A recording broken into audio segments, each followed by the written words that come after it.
ఇప్పుడే జీ5 app download చేయండి. చూడండి మీ ఫేవరెట్ టీవీ షోస్ ఎప్పుడైనా ఎక్కడైనా. డాక్టర్ గారు, మరి ఈ బిగినర్స్ యోగా అన్నది ఎలా ఉంటుంది? అలాగే బిగినర్స్ అంటే ఇప్పుడిప్పుడే యోగా మొదలు పెడుతున్న వారు బాడీని సాధారణంగా ఎలా స్ట్రెచ్ చేసుకుని సిద్ధం చేసుకుంటే బాగుంటుంది? ఇప్పుడు యోగాసనాలు చేయాలి అంటే బాగా వంగాలి, బాగా అందాలి, బాగా తిరగాలి. డైరెక్ట్గా ఆసనాల్లోకి వెళ్ళిపోతే ఆలు నేర్చుకోకుండా గుడింతాల్లోకి వెళ్ళినట్టు ఉంటుంది. అవును. అందుకని ముందు కొన్ని ఫ్లెక్సిబిలిటీని పెంచేవి ముందు చేసి యోగాసనాలు స్టార్ట్ చేస్తే మంచిది. వీటి వల్ల ఏమవుతుందంటే జాయింట్స్, కండరాలు, లిగమెంట్స్, టెండాన్స్, నర్వస్ ఇవన్నీ కూడా బాగా అన్ని వైపులకి, ముందుకి, వెనక్కి, ప్రక్కలకి, కిందకి, ఇట్లా పైకి అన్ని భాగాల్లో మూమెంట్ ఇచ్చే విధంగా 5 వ్యాయామాలు ఇప్పుడు మనం స్పష్టంగా చూపిద్దాం. ఈ 5 చేస్తే ముందు బాడీ కింద నుంచి పై భాగం వరకు బాగా ఫ్లెక్సిబిలిటీతో ఫ్రీ అయిపోతుంది. ఇలా ఫ్రీ చేసుకున్నాక మీరు గనక యోగా చేస్తే ఆసనాలు కొద్దిగా సులభంగా వస్తాయి. అలాంటి 5 చూద్దాం. కొత్తగా యోగా ప్రారంభించేవారు చేయవలసిన అతి ముఖ్యమైన వ్యాయామాలు, ఆసనాలు చూడబోతున్నాం. ముందుగా వజ్రాసనంలో కూర్చుని చేతులు నేల మీద పెట్టేసి గాలిని వదులుతూ తలను నేల కానిచ్చేటట్లట శశాంకాసనంలో ముందుకు బెండ్ అవ్వాలి. ఇది చాలా సులభంగా చేయగలుగుతారు అందరూ. పొట్టలో ఉన్న గ్యాస్ని ఫ్రీ చేయడానికి, నడుము ఫ్లెక్సిబిలిటీని పెంచడానికి ఇది బాగా ఉపయోగపడుతుంది. ఇట్లా ఒక నిమిషం శశాంకాసనం చేసిన తర్వాత వజ్రాసనంలో కూర్చుని కాళ్ళ ముందు ఎడమ చేతిని నేల మీద పెట్టేసి కుడి చేతిని పైకి లిఫ్ట్ చేసి మెడని నడుముని కుడివైపుకి ట్విస్ట్ చేస్తాం.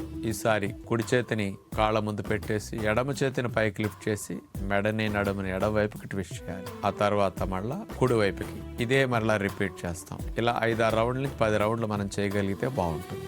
మూడవది పర్వతాసనం చేస్తాం. వజ్రాసనంలో కూర్చున్న దగ్గర నుంచి చేతులు ముందు పెట్టేసి నడుముని సీట్ని పైకి లిఫ్ట్ చేస్తాం. ఇప్పుడు చూడండి, వి షేప్ లో బాడీ అట్లా వచ్చేస్తుంది. మళ్ళా వజ్రాసనంలో కూర్చుని మళ్ళా పర్వతాసనం లాగా శరీరాన్ని పెట్టి మళ్ళీ తీసేస్తాం. నడుము ఫ్లెక్సిబిలిటీ కోసం ఇది మంచిది అనమాట. తరువాత వజ్రాసనంలో నుంచి మోకాళ్ళ మీద లేచి ఎడమ కాళ్ళు ముందు పెడతాం, కుడి కాళ్ళని వెనకే ఉంచేసి కాళ్ళ మీద పైకి లేచి మనం 2 చేతుల్ని కలిపి పైకి లిఫ్ట్ చేసి నడుముని వెనక్కి విరుస్తాం. హనుమానాసన భంగిమ మనం అట్లా పెట్టేస్తాం. మరోసారి ఆసనాన్ని తీసేసి మళ్ళా హనుమానాసన రిపీట్ చేస్తాం ఎక్సర్సైజ్ లాగా. ఇలా 4-5 సార్లు ఎడమ కాలు ముందు పెట్టి హనుమానాసన చేస్తాం. ఇది అయిన తర్వాత ఈసారి ఎడమ కాలుని వెనక్కి పెట్టేసి కుడి కాలుని ముందు పెట్టేసి 2 చేతుల్ని పైకి లేపి నడుముని వెనక్కి విరిచి హనుమానాసనం. ఈ రకంగా కాళ్ళ మూమెంట్ ని మార్చి ఇట్లా చేయాలి. మళ్ళా తీసేసి మళ్ళా హనుమానాసనం. ఇట్లా 5-6 రౌండ్ చేస్తే మంచిది. చివరిగా స్ట్రైట్ గా నుంచుని మోకాళ్ళను బెండ్ చేసి ఎడమ చేతిని లేపేస్తాం, కుడి చేతిని వెనక్కంటూ తీసుకెళ్తాం. మళ్ళా కుడి చేతిని పైకి లిఫ్ట్ చేసి ఎడమ చేతిని వెనక్కంటూ లిఫ్ట్ చేసి మళ్ళా ఈసారి కుడి చేయి లేపటం, కుడి వైపుకి ట్విస్ట్ చేయటం. ఎడమ చేతిని పైకి లేనప్పుడు మెడని నడువుని ఎడమ వైపుకి ట్విస్ట్ చేస్తాం. ఏ చేయి లెగుస్తుందో ఆ చేతి వైపు మనం ట్విస్ట్ చేసి నడువుని మెడని తిప్పాలన్నమాట. నడుము ఫ్లెక్సిబిలిటీ, షోల్డర్ ఫ్లెక్సిబిలిటీ బాగా పెరుగుతుంది. కాళ్ళు బాగా దృఢపడటానికి ఈ భంగిమ బాగా ఉపయోగపడుతుంది. డాక్టర్ గారు, మన కార్యక్రమంలో భాగంగా ఈరోజు ప్రేక్షకులందరికీ కూడా మంచి ఆహారం తీసుకుంటే మంచిగా ఆరోగ్యం అన్నది ఎలా మెరుగుపడుతుందో గుర్తు చేసినందుకు ధన్యవాదాలు. ధన్యవాదములు. చూసారుగా, ఎంతో ఆరోగ్యవంతంగా సాగిపోయిన మన ఎపిసోడ్ని మరిన్ని విశేషాలతో రేపటి ఎపిసోడ్లో మళ్ళీ కలుసుకుందాం. అంతవరకు సెలవు. నమస్కారం.